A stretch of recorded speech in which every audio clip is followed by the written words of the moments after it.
Outro ponto bastante peculiar da apelação é o parágrafo 3º. O parágrafo 3º faz menção à seguinte hipótese.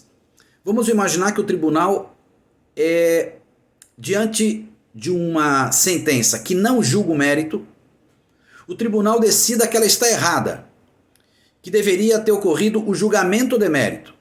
A pergunta é, o tribunal agora, reformando a sentença que não julgou o mérito, reconhecendo que o mérito deveria ter sido julgado, o tribunal pode julgar o mérito? Por que isso é particular, isso é peculiar? Porque se o tribunal puder fazer isso, a gente na verdade vai estar suprimindo um grau de jurisdição. Por quê? Porque em regra todo mundo tem pelo menos duas análises de mérito, a de primeiro grau e a do recurso de segundo grau. Como o juiz de primeiro grau não julgou o mérito, e o tribunal pode, ao reformar a sentença, julgar o mérito, a pergunta é, isto seria possível? Resposta sim. Desde que o tribunal entenda, isso é o que diz o parágrafo 3º, inciso 1, desde que o tribunal entenda que a causa está madura para julgamento no tribunal, ou seja, o tribunal reconheceu que a sentença não deveria ter extinto sem o julgamento de mérito, deveria ter analisado o mérito. Mas a pergunta é, agora que eu estou no tribunal, eu consigo julgar o mérito? Ou o juiz encerrou o processo antes de provas fundamentais serem feitas?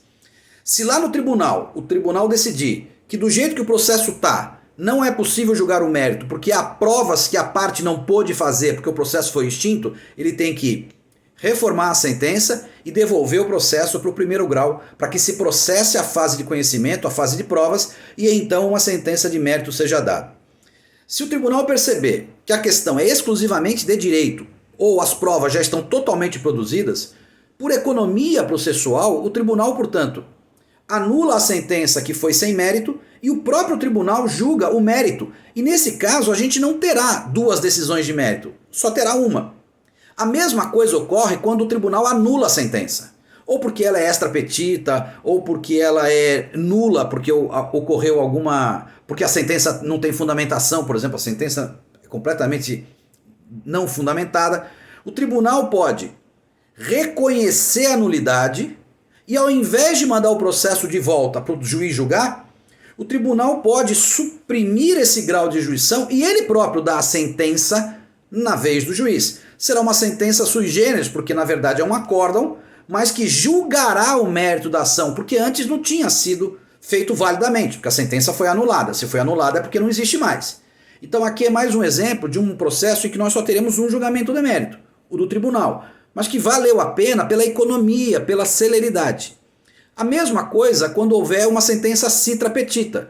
Quando o tribunal percebe que a sentença deixou de julgar um pedido e o tribunal entende que isso é uma nulidade, o tribunal, ao invés de anular e mandar de volta, o tribunal pode julgar esse pedaço que não foi julgado, esse pedaço omitido. Repito, para que isso possa acontecer, é preciso que o tribunal entenda que o processo, a causa está madura, ou seja, que não há necessidade de nenhuma outra prova no processo e, portanto, ele pode julgar o processo no estado em que se encontra, aplicando, então, o princípio da celeridade, o princípio da instrumentalidade.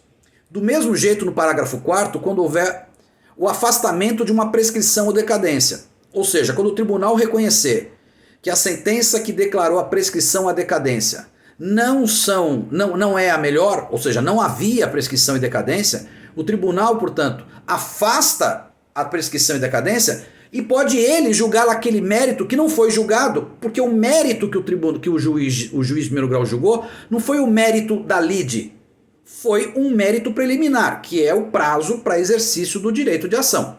Então o tribunal afasta a prescrição e avança no outro mérito, aquele mérito que não chegou a ser julgado.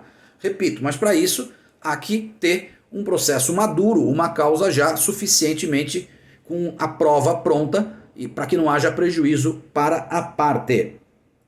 E por fim, gente, as questões de ordem pública, né? Elas são sempre aferíveis pelo tribunal, elas são sempre julgadas pelo tribunal, assim como as questões de fato que por motivo de força maior não puderam ser apresentadas em primeiro grau, de modo que a parte na apelação justificando o impedimento para alegar aquilo na primeira instância pode fazê-lo então nas suas razões de recurso comprovando que foi um impedimento por força maior a ausência desses fatos na discussão do primeiro grau. Tá bom? Abraço!